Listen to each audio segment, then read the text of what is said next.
Hey, hi and welcome. Oh, look at that. There's smoke coming out of the chimney. Oh, geez, a lot of stuff on top of that chimney, too. I gotta clean all that off pretty soon, so. Yeah, I don't know if my camera's picking it up, but yeah. Got the first fire in about 2 months last night. You're probably saying, well, right, just wintertime, how you been heating? Well, there's the big bad, what you call it, heat pump, right? That highly energy efficient heat pump, apparently it's not so high energy efficient. Dad's like, oh, we're not heating with that anymore. Bit of a waste of money there. Wood's cheaper, so by a lot. I can't give you any numbers.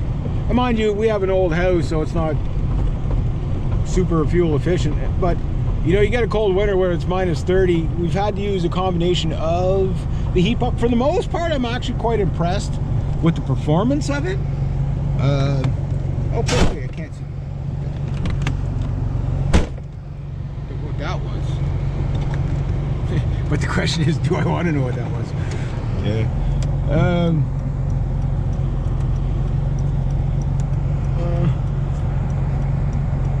Okay, I gotta take that. But yeah, no, the heat pump works fine. Got that trailer I gotta do now. Take the snow off the top of that trailer. I got another roof that I gotta do, possibly. And I gotta do a roof today, so. But anyway, ADD, come on, back on program. Yeah, so the heat pump works good. We've had, quite a few weeks where each night it's like minus 20 to minus 30. This last night was minus 20, but we had wood heat last night. I was so cozy last night. Like, my dad keeps the temperature like above hypothermic levels. Just, heating's expensive, right? So, like,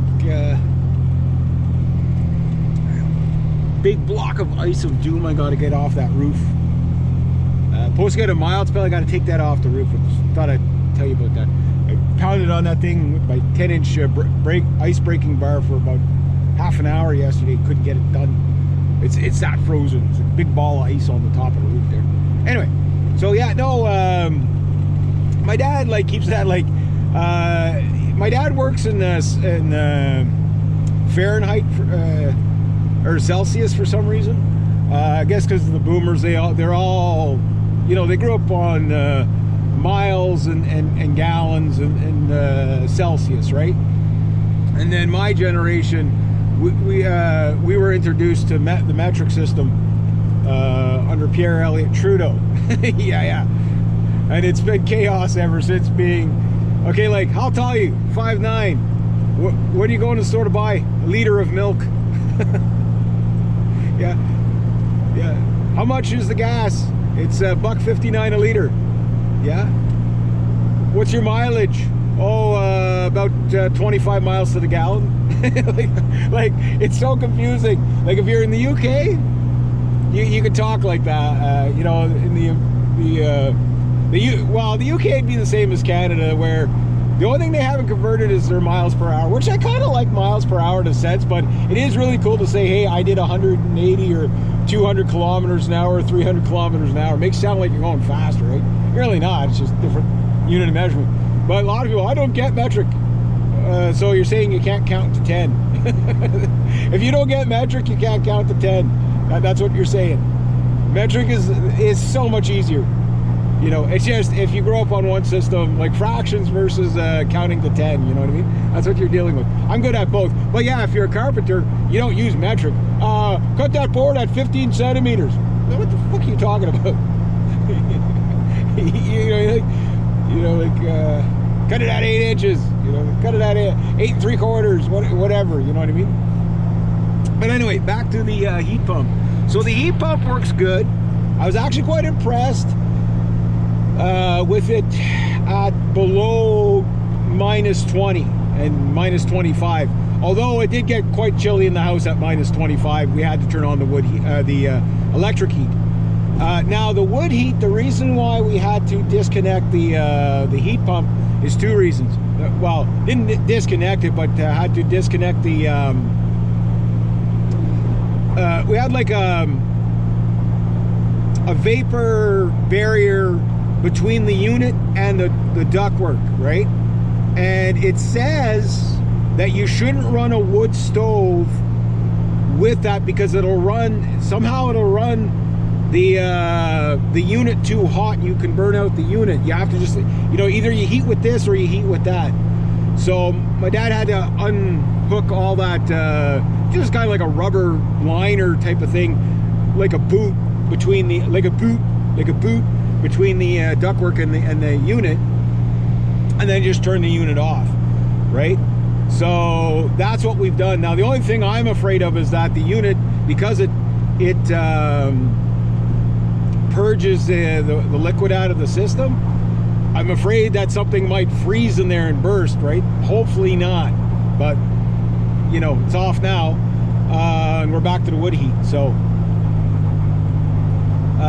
wood heat, you can't beat it. You really can't.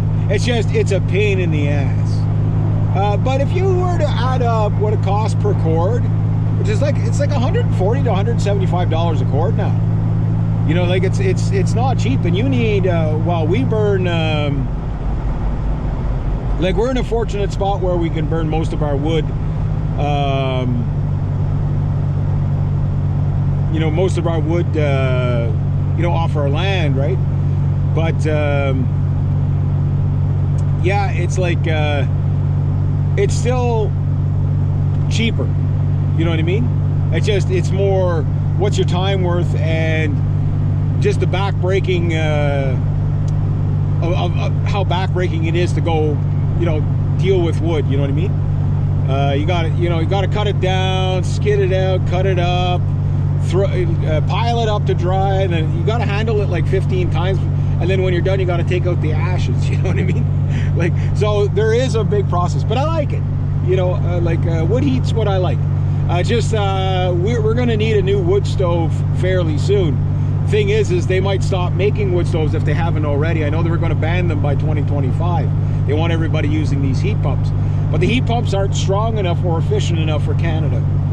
So if you're, say, northern United States, far enough down where you still get snow, say below the Great Lakes, where you still get snow, you get cold, but you're not getting into -20, -30, heat pump would be good for you. The electric, because we never ran the electric heat to the point where we were solely on electric heat. What we'll do is we'll wake up in the morning, we'll crank the electric heat for 20 minutes or so, just to get the furnace going, because it takes a little while to get the heat going, and then once the furnace kicks in, we just turn off the electric heat, right? So it's nice to have both, because then you don't wake up seeing your breath in the morning, which if you have a well insulated house, you can heat it with a candle, and then it'd be fine. But I guess our house is just too it's not efficient enough, right? Everybody's roofs are leaking right now, all these old houses, including mine.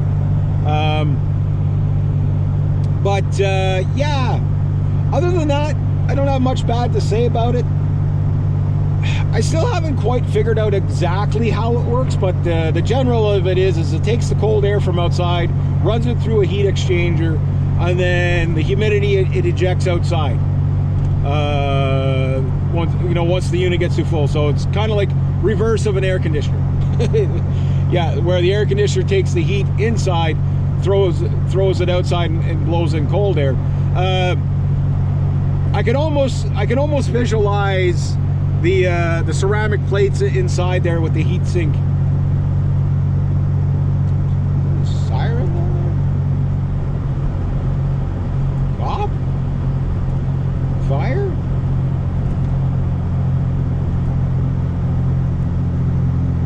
What's going on down there?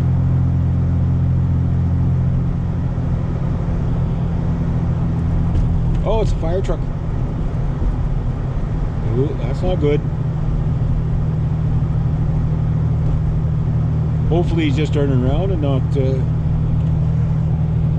but his place is on fire. Okay, yeah, he's just turning around. Okay, false alert. But yeah, so the heat exchanger, I don't know. There's cops and everything. What is going on here? Oh!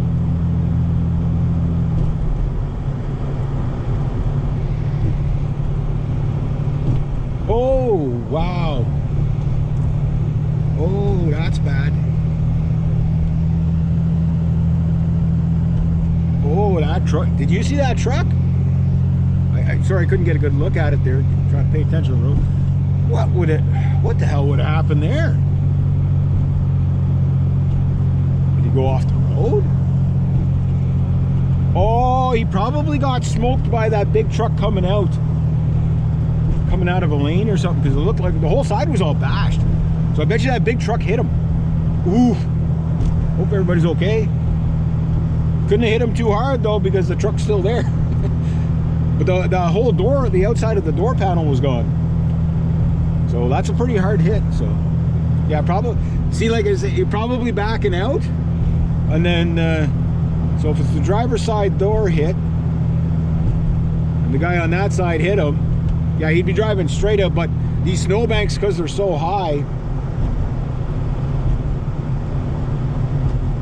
wow. Hope that's nobody I know.